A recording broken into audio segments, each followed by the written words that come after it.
Discuss करेंगे light के बारे में। बेसिकली जो भी हम होगा प्रैक्टिकल कॉन्सेप्ट के साथ डिस्कस करेंगे। तो लाइट सिंपली बताया जाता है, light is the form of energy which produces the sensation of vision. दृष्टि प्रोड्यूस करता है। बिना लाइट के आप लोग विजुअलाइज नहीं कर पा सकते हैं, क्योंकि आपके पास खुद का प्रकाश नहीं है ना। उल्लू होता है ना, उल्लू के खुद का प्रकाश होता है, ठीक है। लोग बोलता है उसको दिन में नहीं देखता है ना। अरे लोल्हा, दिन में क्या होता है कि सूरज के इंटेंसिटी ज़्यादा होता है, सूरज का जो लाइट है उसका इंटेंसिटी ज़्यादा होता है कंपेयर टू उल्लू, ठीक है। इसीलिए जब नाइट टाइम में क्या होता है, उसका खुद का प्रकाश है, तो नाइट टाइम में तो सनलाइट वगैरह मिल नहीं रहा है।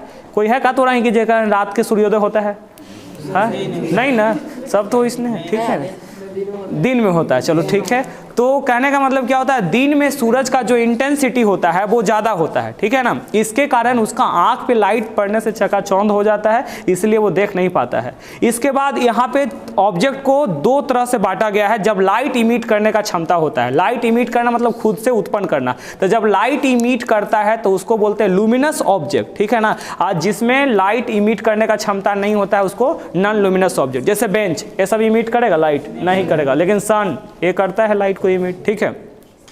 इसके बाद लाइट पास कराने के आधार पे वस्तु को तीन भाग में बांटा गया है, ट्रांसपेरेंट, ट्रांसलूसेंट, ओपैक।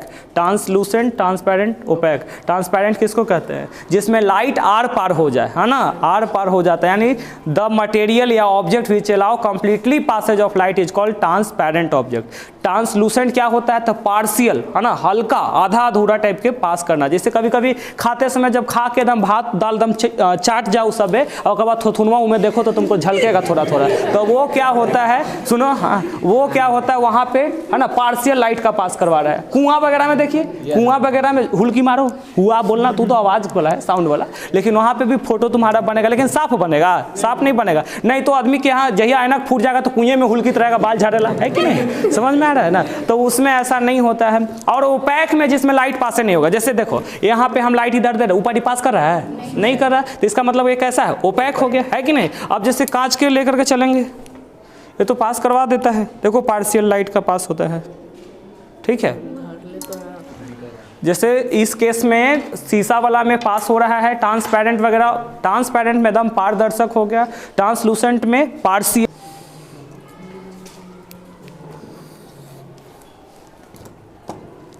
देखना दोनों रेगुलर रिफ्लेक्शन ऑफ लाइट हम लोग कैसे चेक करेंगे। देखो सबसे पहले बात समझना, रेगुलर रिफ्लेक्शन जब समझेंगे ना तो हम लोग को यहाँ पे बात याद रखना है, दो तरह के बात याद रखना है। क्या याद करना है, जो कोई सोर्स से किरण जाता है, ये सोर्स है ना, ये सोर्स है जहाँ से हम लाइट मार रहे हैं, तो सोर्स से जो किरण जाता है उसको इंसिडेंट कहते हैं, ठीक है ना। देखिए सोर्स से जो किरण जाएगा वो इंसिडेंट रे होता है, और ये जब सरफेस से टकरा करके लौटता है, जैसे कि ये हमारे पास प्लेन मिरर है, समझो, ठीक है ना, ये प्लेन मिरर है, ये सोर्स है। तो देखो जैसे ही मैंने किरण यहां से फ्लो करवाया तो इसको इंसिडेंट, आई देखो टकरा करके ऊपर बिग रहा है, तो वो रिफ्लेक्टेड, ठीक है। तो पहला नियम क्या कहता है, मतलब टाइप्स ऑफ रिफ्लेक्शन पहले समझो। इंसिडेंट रे, ये हो गया इंसिडेंट रे, ठीक है, और रिफ्लेक्शन के बाद जो लौटा उसको रिफ्लेक्टेड रे कहते हैं, ठीक ना। लेकिन आप बोलेंगे ना कि सर बताइए, आप लाइट यहाँ पे मार रहे हैं ना, तो अलग अलग डायरेक्शन में जाएगा तो उसको डिफ्यूज रिफ्लेक्शन कहते हैं। रेगुलर में क्या होता है कि एकदम से जितना इंसिडेंट हुआ वो पैरेलल निकलेगा, जबकि डिफ्यूज के केस में पैरेलल नहीं हो पाता है, ठीक है। ये होता है टाइप्स ऑफ रिफ्लेक्शन। इसके बाद पढ़ना है हम लोग को लॉज ऑफ रिफ्लेक्शन। तो लॉज ऑफ रिफ्लेक्शन में दो गो, पहला नियम क्या कहता है, incident ray, reflected ray and normal. तो नॉर्मल किसको कहेंगे, देखो जिस बिंदु पे तुमको रेड लाइट दिख रहा है, यहीं पे परपेंडिकुलर जब हम खींच देते हैं, परपेंडिकुलर जो ड्रॉ करते हैं उसी को हम लोग बोलते हैं क्या, नॉर्मल रे। तो incident ray, reflected ray and normal all lie in the same plane. और सेकंड कहता है angle of incidence is equal to angle of reflection. यही दो गो लॉ होता है। इसके बाद हम लोग को मिरर के बारे में पढ़ना। तो देखो मिरर है क्या, मिरर के बारे में कौन नहीं जानेगा बताइए, है ना। इसका सुबह शाम, है ना, उठते जागते सब देखता है, खास करके लड़की तो आओ, है ना, ट्यूशन जाते टाइम, स्कूल जाते टाइम, स्कूल से आते टाइम, है कि नहीं। दिन भर नहीं हो कुछ है तो अपना देख के अपना हिला डोला कर लिया, ठीक है। तो मिरर क्या होता है समझो, which consist of one side जो होता है ना मिरर का, वो सिल्वर पॉलिश्ड होता है। ये देखिए, ये हमारे पास कनकेव मिरर, ये सिल्वर पॉलिश्ड होता है। सिल्वर पॉलिश्ड क्यों होता है, इसके पीछे कारण है, समझिएगा। सिल्वर पॉलिश्ड इसलिए, सिल्वर ये ब्लू पेंट है ना, इसमें रहता है, इसके पीछे कारण समझिए, दांत खाली मत दिखाओ। सिल्वर पॉलिश के पीछे कारण क्या होता है, silver is the best reflector of light, है ना, लाइट को अच्छा से ही रिफ्लेक्ट कर पाता है, ठीक है। तो मिरर को बेसिकली दो भाग में बांटा जाता है। देखो इसको बोलते हैं प्लेन मिरर, है ना, ये प्लेन मिरर है। प्लेन मिरर का रिफ्लेक्टिंग सरफेस फ्लैट होता है, लेकिन यहाँ पे देखो, है ना, ये धंसा हुआ है कि नहीं, है ना, छू करके देखेंगे, छू बाबू, है ना, ये इसके कंपेयर में तो ये धंसा हुआ है। तो ये जब इनर सरफेस से रिफ्लेक्शन होता है तो इसको कनकेव कहते हैं, ठीक है ना। एक और रहेगा कन्वेक्स, है ना, कन्वेक्स मिरर होगा, ये कनकेव ही है। तो कन्वेक्स के केस में देखो, या देखो ये फेंकले है कि नहीं, देखो छू के, यस सर, हाँ देखो, देखो बुरा मत मानिएगा, हम ऐसा नहीं है, ठीक है ना। तो ये क्या है, कन्वेक्स मिरर है, यानी कि जब रिफ्लेक्ट बल्ज आउट सरफेस है तो इसको क्या कहते हैं, कन्वेक्स, ठीक है ना। तो आपको बस बेसिकली मिरर के बारे में, मिरर इज एन ऑब्जेक्ट, है ना, इसके पास वन साइडेड सिल्वर पॉलिश्ड होता है, जो silver best reflector of light होता है। इसके बाद बताया वो प्लेन मिरर को दो भाग में, plane mirror, concave, spherical mirror, spherical का दो बेटा होता है, कनकेव एंड कन्वेक्स, ठीक है। तो कनकेव के केस में बताया, देखो यहाँ पे धंसल रहेगा, यानी कि जब रिफ्लेक्शन धंसल वाला पार्ट से, है ना, देख याद रखना ट्रिक, केव, केव माने गुफा, तो गुफा कहाँ रहेगा, भीतरे, तो जब भीतरे से रिफ्लेक्शन होगा तो कनकेव, है ना।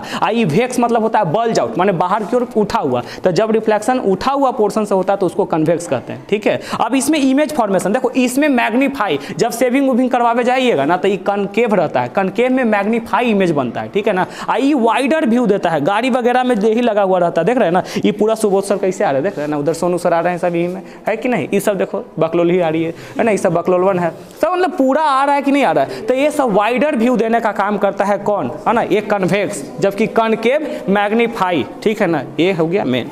अब इसके बाद देखो, बात नहीं करो, ये पूरा मिरर हो गया, मिरर का बस इतना ही क्लासिफिकेशन है। अब यहाँ पे समझना क्या है, ठीक है ना, ये है प्रिज्म। इंद्रधनुष का नाम सुने हैं, केकर धनुष, अच्छा हाँ, इंद्रधनुष। देखो तब यहाँ पर ही तो तुमको पता नहीं, जैसे व्हाइट लाइट में 7 कलर का कॉम्बिनेशन होता है, व्हाइट लाइट में 7 कलर, है ना, बैगनी, पिनाला, विव ग्योर जिसको बोलते हैं, violet, blue, indigo, red, orange, है ना, इस तरीका से आता है ना। सबसे ज़्यादा वेवलेंथ होता है रेड लाइट का, है ना, रेड लाइट का वेवलेंथ ज़्यादा होता है, देख रहे हैं। डेंजर सिग्नल जो रहता है वो एकदम रेडे से रहता है, कारण क्या होता है, खतरा के निशान लाल से, क्योंकि इसका वेवलेंथ ज़्यादा है, कम समय में ना ज़्यादा डिस्टेंस तय कर लेता है। बताया जाता है ब्लू लाइट के कंपेयर में रेड लाइट का वेवलेंथ 1.8 गुना ज़्यादा होता है, ठीक है ना। इसीलिए देखता है ट्रेन का लाल सिग्नल एकदम से जहाँ आ रहा है उधर से पता चल गया वो हट जाओ, खतरा के निशान। कहीं कहीं और देखिएगा, जैसे क्या बोलते हैं ट्रांसफार्मर वगैरह पे, वहाँ पर भी रेड लाइट का लगाया हुआ रहता है, ठीक है। तो वो रेड सिग्नल वगैरह जो भी होता है ट्रैफिक वगैरह पे, चाहे लाल से ही लिखा रहेगा डेंजर, क्योंकि इसका वेवलेंथ ज़्यादा है, ठीक है ना। ये स्कैटर कम होता है, ठीक ना। क्लास 10वां में पूछता है क्वेश्चन में कि बताइए आसमान नीला क्यों दिखता है ना, और सूर्योदय या सूर्यास्त के टाइम में, यानी सनसेट और सनराइज के टाइम में लाल क्यों दिखता है, तो उस समय इसके पीछे का कारण होता है। तो सूरज का लाइट जो व्हाइट लाइट होता है वो कंसिस्ट करता है 7 कलर के, ठीक है ना। और सूर्योदय या सूर्यास्त के टाइम पे हॉरिजन पोजीशन पे रहता है, और हॉरिजन पोजीशन पे रहने के बाद क्या होता है, रेड लाइट का जो है स्कैटरिंग जो होता है, रेड लाइट का जो स्कैटरिंग होता है वो कम होता है, ठीक है ना। ध्यान देंगे, तुम लोग वीडियो में आ रहे हो समझ जाओ, है ना। दूसरा कोई भी वीडियो देखेगा कमेंट करेगा 4-5 को लतखोरी कर रहा था, उसे हम चुरा जाए बस।